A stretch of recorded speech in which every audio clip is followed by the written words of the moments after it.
Oui, je suis docteur Salomon Zing, je suis chirurgien dentiste et je viens du Cameroun.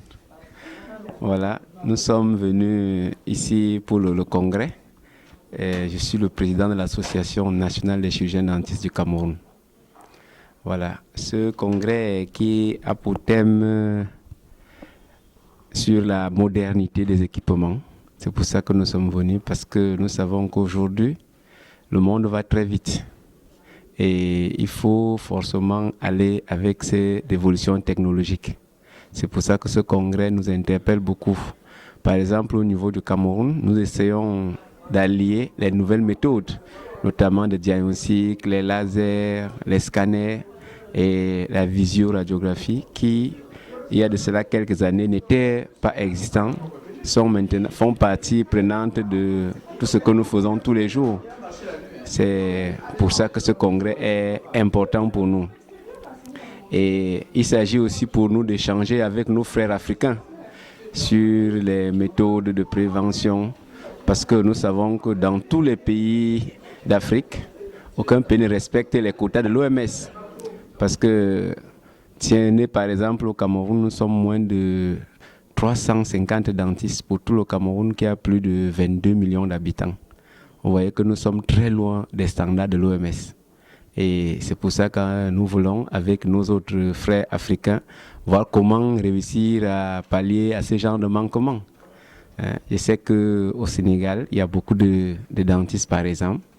Et il y a une vieille école de médecine. Moi-même, j'ai été formé au Sénégal. Donc, c'est ma deuxième nationalité, si je peux dire comme ça. C'est pour ça que c'est toujours un plaisir de revenir auprès des maîtres et des collaborateurs avec qui on a travaillé longtemps à l'université pour apprendre. Donc c'est vraiment un plaisir d'être ici au Sénégal pour ce congrès. Bien pas. C'est bon. Voilà, donc les nouvelles technologies au Cameroun par exemple, nous avons un vaste programme dans les hôpitaux. C'est vrai que les hôpitaux publics restent un peu en arrière par rapport au secteur privé qui actuellement est vraiment à la pointe.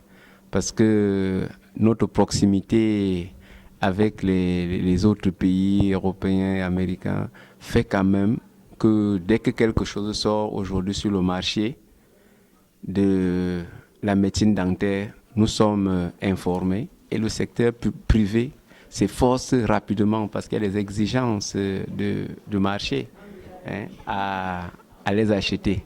Donc, ce qui fait que vraiment, en termes de matériel, je pense que le secteur privé chez nous est à la pointe quand même. Ce sont les hôpitaux publics qui restent encore à la traîne. Il faudrait peut-être que les gouvernements essayent de voir comment faire suivre ces hôpitaux pour que, à la longue, on n'ait pas une dentisterie à deux vitesses.